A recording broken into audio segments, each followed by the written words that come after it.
To be honest, I have no idea where we're at right now. This is the first time I've done this many parts to something in a row. So I don't know where this is going to get broken up at, but we are now going to put on the cylinders, which I think is going to get turned into also putting the head on. I don't know. We'll just see how this lands. If none of it's cohesive or makes any sense, sorry. You'll just have to, I guess, watch all the different parts if things are wacky. But I've got, I think, everything ready to go, so I can at least get the cylinders dropped on, and then we'll start playing around with the head. I need to be better about getting in the frame. We're gonna pretty much speed run this timing side. I don't know where this is gonna fit in. I've been very disorganized trying to put this video together, so it's pretty easy. If you took it apart, you should have kind of paid attention, so that way when it goes back together, but you put your oil discs, well, it's not breather disc, it's like they call it an oil seal, but it's just a steel disc. And then your distance piece, and then your key. Once you get those in, your timing pinion gear, keyways line up. Sometimes they want to just go on, and sometimes you have to little pipe to tap it on. So I'm gonna go get mine. Doesn't take much, but just kind of. All right. Okay. I don't know if you can see the two timing marks, but there's one there and then one right here, and then there's 10 rollers in between those two marks. And so that's kind of how you time these up, which is really easy. Some guys will paint mark all of them, so then that way it's like super visual, so you can always do that.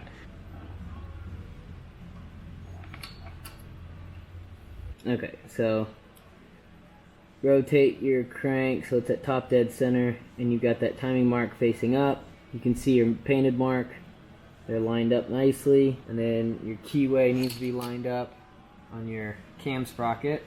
Should all kind of, shouldn't really fight you too much. If it is, you know, double check to make sure nothing is incorrect. But, you know, I'm pretty lucky with how that one goes on. And then I'm going to zip tie this up out of my way because it's going to drive me nuts. Where timing marks match up down here, we've got our 10 rollers between our two timing marks here. Everything should be good. So now we can get our tensioner in. Back one is the thinner one with the fat side down. Slide that in. Then the actual tensioner itself, you come up from behind. And that one goes in. And now your outer plate, which is the thicker one, and then the fat side faces up. And then you get your two serrated washers and the two nuts. Proper tension on this is an 1/8 to 3/16, which is fairly tight. You want to check it in multiple spots to find the tight spot and make sure it's, you know, good all the way around. I'm just going to snug it up for right now since there's no real tension on the cam or anything like that, and I don't want to spin it up right now, so later on I will readjust it. And these two nuts can be torqued to 15 foot-pounds. Next, we're going to fit this left-hand worm gear for the oil pump and the cam nut, and this one actually has the tack drive on the end of it. That's standard thread, by the way, if you couldn't tell. Now, if you took this apart, you probably did this, but let's say you got a basket case and you didn't know this, but there are always factory timing holes, or I'm sorry, not timing holes, balancing holes in the flywheels on these. And so what you're going to do is take an extension and find the deepest hole and put your extension in that. And that's going to be how you hold the crank when you tighten down the cam nut and the worm drive gear. And so we're going to tighten those down. Don't ever use an impact. This stuff does not like impacts. It's never ever a good idea. So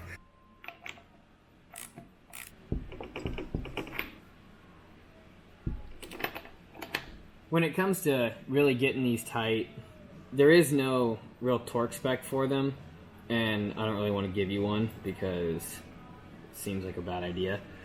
So, you know, just kind of follow that idea of good and tight. like I said, you don't want to use an impact or a Tommy bar or a hammer or do anything like that. Just really snug them up. They're both spinning in a direction that they theoretically shouldn't loosen. So tight is tight. Now we can put on our, so I'm going to slip that over. Don't put any sealant on these. They don't need it. I went through the oil pump. I pulled this bottom plate off, pulled the gears out, made sure everything looked good. There was no chips or chunks, no major wear. What can happen is the tops and bottom plates, the gears will like run into them. And what you do is you've created this giant void above and below that specific gear, and you're not going to get the pressure you need. So I always like to go in there, make sure everything looks nice and tight and the way it should, and then check all the surfaces, make sure they're flat. This one is in really good shape. It's very tight, feels nice. No real wear or damage or anything like that. So I'm very happy with it. Kind of walk it on with that gear. Now there's no washers for these two nuts, but there is a torque spec for them. It tells you between 10 and 12, so we'll go with 11.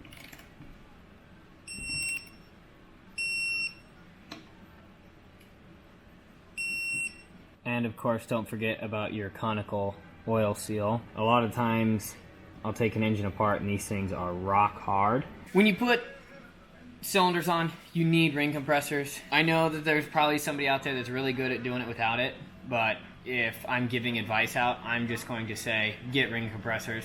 These jugs on all of these, iron cylinder engines are really heavy. It's not fun to juggle them. 650, 750 Nortons all have valve reliefs in their pistons, and so that makes them directional. You've got a big deep pocket for your intakes and then a smaller, shallower one for your exhaust. But they're also stamped, like this one's got an R on it. I don't know if you can see that, but right piston, left piston.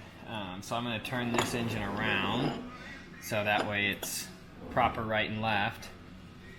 And then I'm going to get the pistons on first, and then we'll go from there. A good rule to follow with C-clips, they're stamped out so you can see there's a smooth side and a sharp side. The sharp side always goes in direction of thrust, so that way if it gets pushed, the sharp edge has a chance to grip. So with these, sharp side faces out. I always have mine so the opening is facing downward. So I do the two inside clips first, so that way I'm not trying to do it over top of the engine and dropping one down in the bottom, because that's not fun.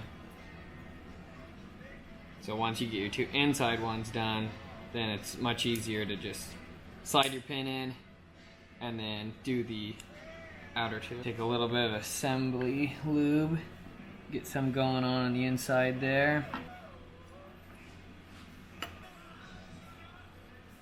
Some guys will like stuff a bunch of rags around this. Other guys will put like rubber protectors around each stud, whatever you want to do.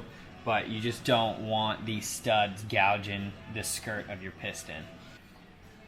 Doing a really good job of blocking your view. Just really make sure you got it seated. So like I said, just you want to be really careful and make sure that these skirts aren't gouging into these studs. The next thing that is up to you is whether or not you put any sealer on your paper gasket. Some people can get away with outrunning them. If this was my personal bike, maybe I'd consider not running any. This isn't mine. I'm going to send it off and hope I never hear from them again, unless it's, them saying I did a good job. So I'm going to put a little bit of gasket sealer on this, so that way I just know that it's not going to leak. If you choose to use some gasket sealer on these, 1211 3 bond is what I prefer, but go ahead and fit that. Before you get your ring compressors on, you want to stagger the openings on your rings. Now you can put on your ring compressors.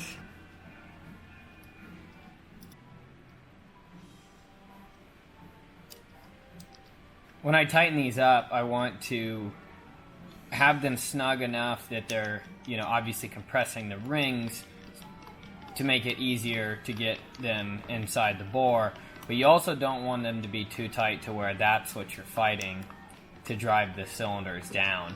So I usually will kind of just like get them to where I think they're pretty tight and just feel, are they still loose and slippery, or is it like, oh, that's too tight, it's not going to slide. So that's, obviously there's no way for you to know, but you'll kind of get the idea when you tighten them up. And I also like to kind of shimmy them around while I'm tightening it, so that way you don't have a ring catching.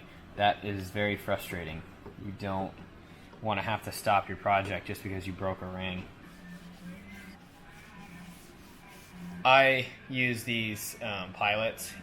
Any narrow steel block, you could use a block of wood, anything to kind of support the pistons squarely. Support the bottom side of your piston so that way you can drop your cylinders on and push properly. So now I can push down with those cylinders. I've oiled the bores pretty sufficiently. Cam followers are in, super lubed up. Everything's pretty good to go. You might throw a little bit extra on the face of the cam lobes, just so that way they're nice and greased up. Peek down the bore and make sure you're pushing squarely. One's lined up and one doesn't want to quite go 100%. Okay. Then you can kind of start putting a little bit of pressure back and forth. Make sure everything's still square. Kind of wiggle. Do a little bit of persuading.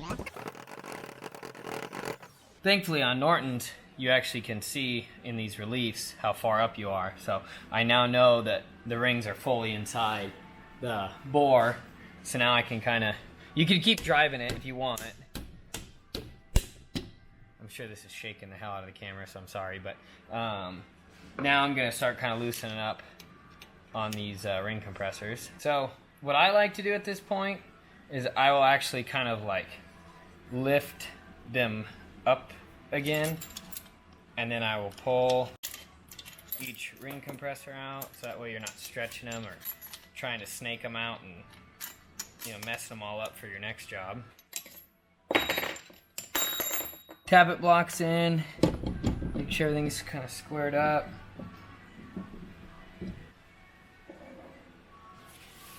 Now, this isn't always an issue, but I'm going to point it out on this one. Depending on which make and model you're working on, sometimes when you drop cylinders down, the base nut won't fit on the stud with like the lowest fin, all the way down in position. Sometimes what I'll do is I'll stop here and I'll start all of the base nuts and then seat the jug, all the way down.